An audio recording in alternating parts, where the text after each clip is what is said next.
My distinguished colleagues of the Congress, we are honoring today three men who represent the best in America and whose coordinated skill, fantastic daring, and visionary drive have made history that constitutes a turning point of paramount importance in the journey of mankind. I have the high honor and official and personal pleasure of presenting to you the crew of the Apollo 11 who successfully made the historic journey to the moon: Neil A. Armstrong, Colonel Edwin E. Aldrin, Jr., and Lieutenant Colonel Michael Collins.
Chair recognizes Mr. Armstrong.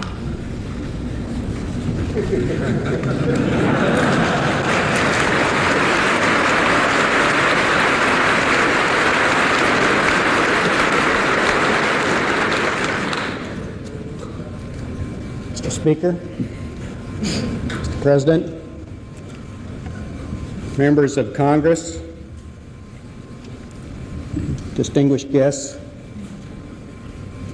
we're greatly honored that you have invited us here today. Only now have we completed our journey to land on, explore the moon, and return. It was here in these halls that our adventure really began. Here, the Space Act of 1958 was framed, chartering document of the National Aeronautics and Space Administration. And here, in the years that followed, key decisions that permitted the successive steps of Mercury and Gemini and Apollo were permitted. Your policies and the marvels of modern communication have permitted people around the world to share the excitement of our exploration. And although you have been informed of the results of Apollo 11, we're particularly pleased to have this opportunity to complete our work by reporting to you and through you to the American people.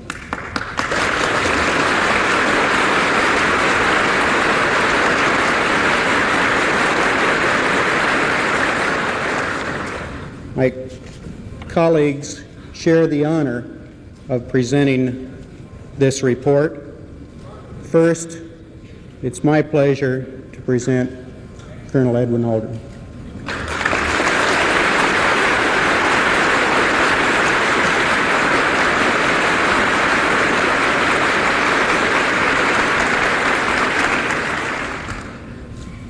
Distinguished ladies and gentlemen, it is with a great sense of pride as an American and with humility as a human being that I say to you today what no men have been privileged to say before. We walked on the moon.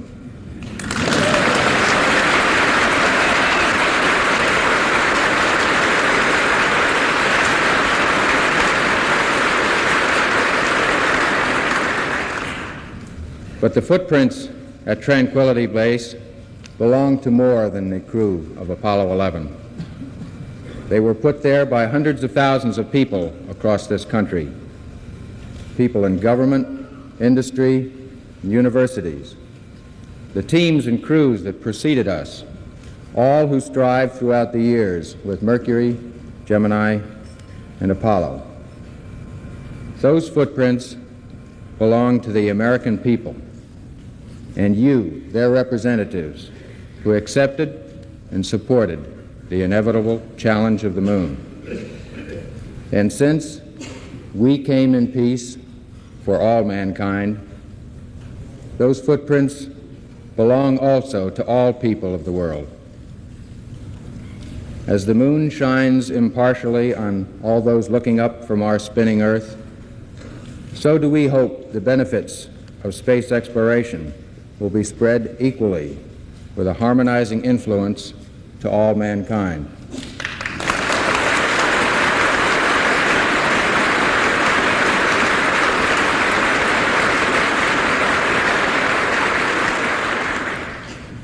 Scientific exploration implies investigating the unknown. The results can never be wholly anticipated. Charles Lindbergh said, "Scientific accomplishment is a path, not an end, a path leading to and disappearing in mystery." Our steps in space have been a symbol of this country's way of life as we open our doors and windows to the world to view our successes and failures, and as we share with all nations our discoveries. The Saturn, Columbia, and Eagle, and the Extravehicular Mobility Unit have proved to Neil, Mike, and me that this nation can produce equipment of the highest quality and dependability. This should give all of us hope and inspiration to overcome some of the more difficult problems here on Earth.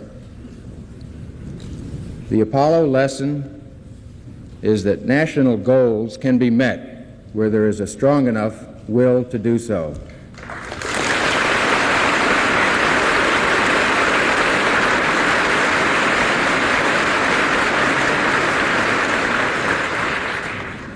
The first step on the moon was a step toward our sister planets, and ultimately toward the stars.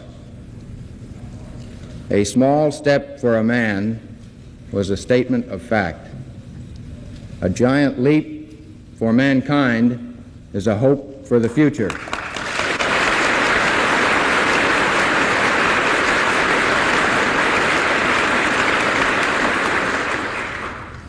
What this country does with the lessons of Apollo, applied to domestic problems, and what we do in further space exploration programs will determine just how giant a leap we have taken. Thank you.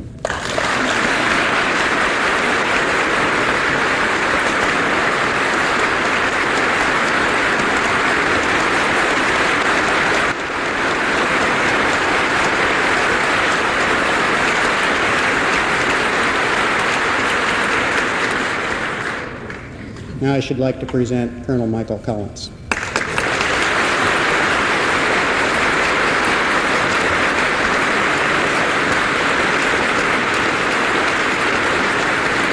Mr. Speaker, Mr. President, members of Congress, and distinguished guests. One of the many things I've very much enjoyed about working for the Space Agency and for the Air Force is that they've always given me free rein, even to the extent of addressing this most august assemblage without coaching, without putting any words into my mouth. Therefore, my brief remarks are simply those of a free citizen living in a free country and expressing free thoughts which are purely my own. Many years before there was a space program, my father had a favorite quotation. He who would bring back the wealth of the Indies must take the wealth of the Indies with him. This we have done. We have taken to the moon the wealth of this nation, the vision of its political leaders, the intelligence of its scientists, the dedication of its engineers, the careful craftsmanship of its workers, and the enthusiastic support of its people. We have brought back rocks, and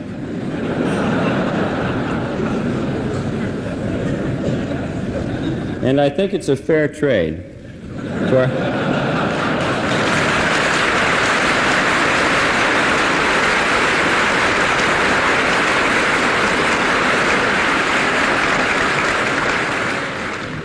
for just as the Rosetta Stone revealed the language of ancient Egypt, so may these rocks unlock the mystery of the origin of the moon, of our Earth, and even of our solar system. During the flight of Apollo 11, in the constant sunlight between the Earth and the moon, it was necessary for us to control the temperature of our spacecraft by a slow rotation, not unlike that of a chicken on a barbecue spit. As we turned, the Earth and the moon alternately appeared in our windows. We had our choice.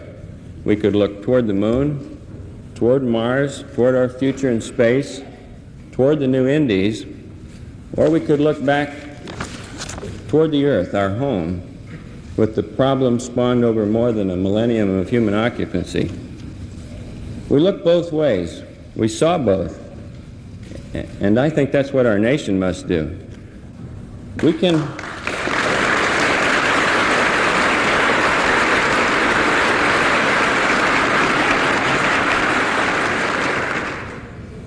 can ignore neither the wealth of the Indies nor the realities of the immediate needs of our cities, our citizens, or our civics.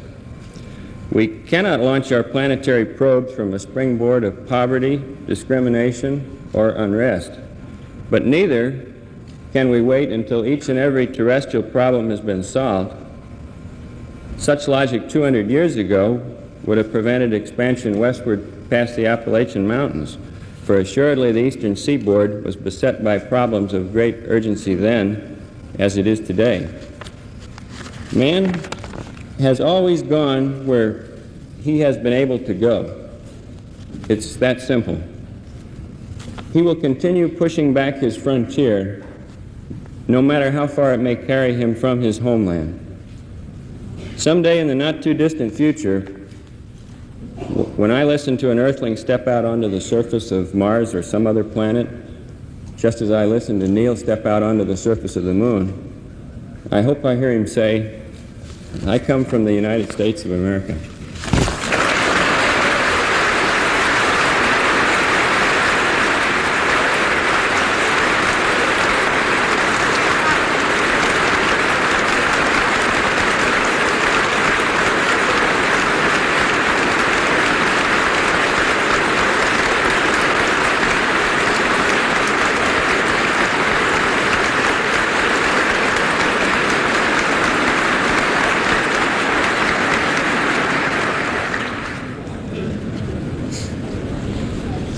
We landed on the Sea of Tranquility in the cool of the early lunar morning.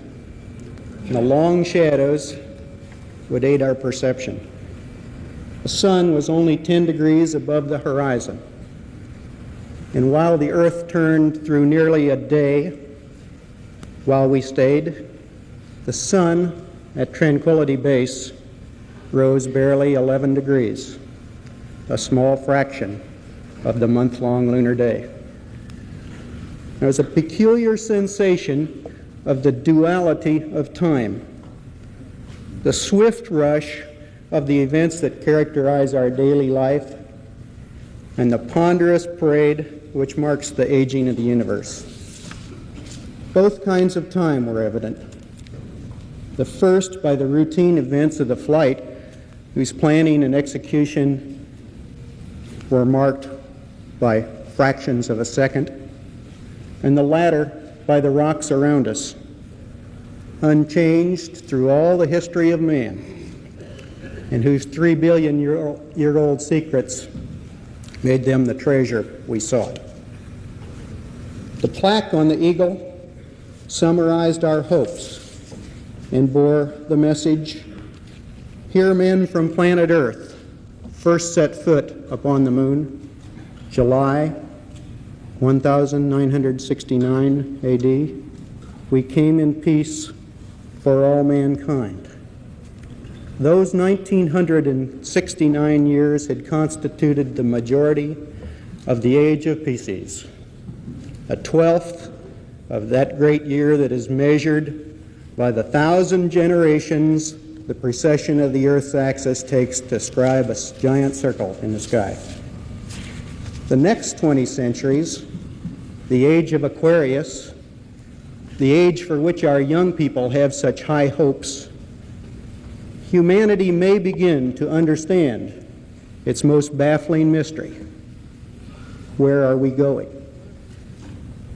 The Earth is, in fact, traveling many thousands of miles an hour in the direction of the constellation Hercules, to some unknown destination in the cosmos. And man must understand his universe in order to understand his destiny.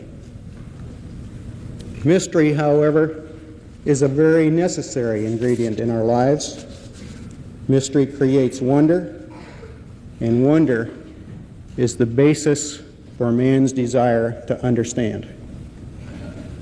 Who knows what mysteries will be solved in our lifetime and what new riddles will become the challenge of the new generations. Science has not mastered prophecy. We predict too much for the forthcoming year, yet far too little for the next 10. Responding to challenge is one of democracy's great strengths, and our successes in space lead us to hope that this strength can be used in the next decade in the solution of many of our planet's problems. Several weeks ago, I enjoyed the warmth of reflection on the true meaning of the spirits of Apollo. I stood in the highlands of this nation near the Continental Divide, introducing my sons to the wonders of nature and the pleasures of looking for deer and for elk. In their enthusiasm for the view, they frequently stumbled on the rocky trails, but when they looked to their footing only, they did not see the elk. To those of you who have advocated looking high, we owe our sincere gratitude, for you have granted us the opportunity to see some of the grandest views of the Creator. And to those of you who have been our honest critics, we also owe a debt of thanks, for you have reminded us that we dare not forget to watch the trail. We carried on Apollo 11 two flags of this Union that had flown over these halls, one over the House of Representatives, one over the Senate. It's our privilege to return them now in these halls, which exemplify man's highest purpose, to serve one's fellow man. We thank you on behalf of all the men of Apollo for giving us the privilege of joining you in serving for all mankind. Thank you.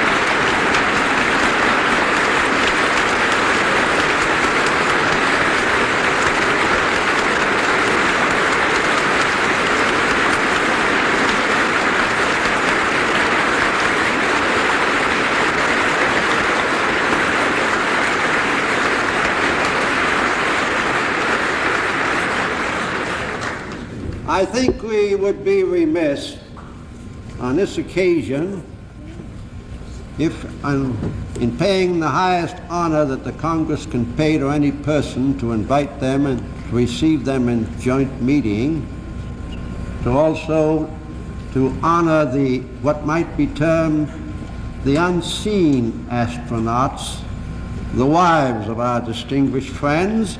I'm going to ask the wives of the astronauts to rise. Mrs. Armstrong, Mrs. Collins, Mrs. Collins.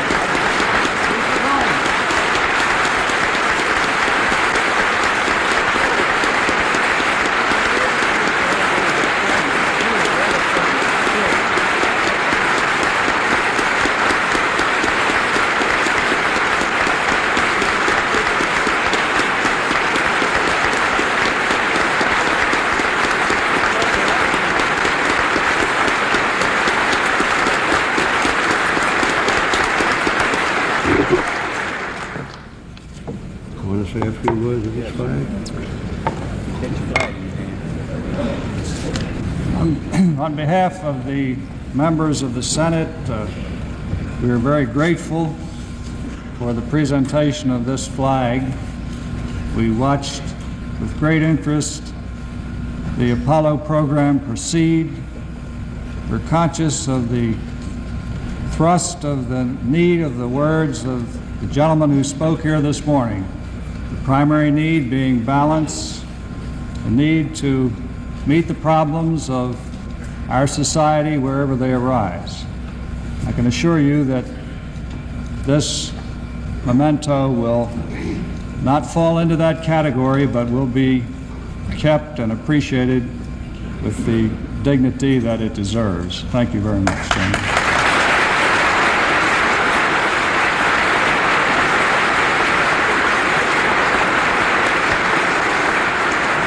In behalf of the House of Representatives, I want to express our sincere thanks to the members of the Apollo 11 for the thought and for the action in carrying this flag presented to the House to the moon and flying it on the moon. These two flags are probably two of the most precious flags not only of our own country but of any other country.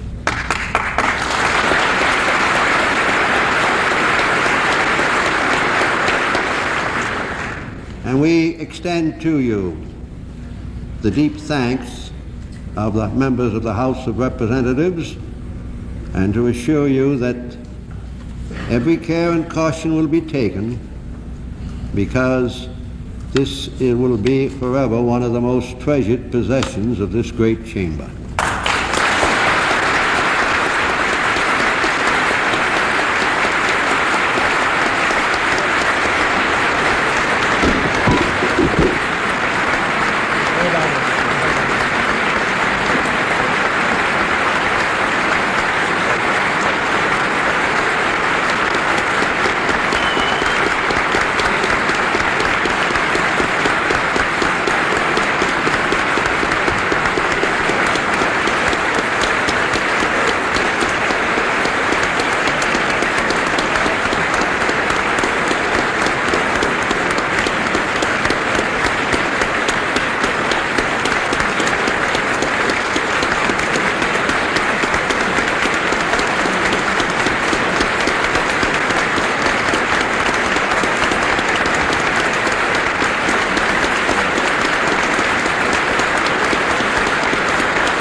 I'm going to put this under safe. On the charger,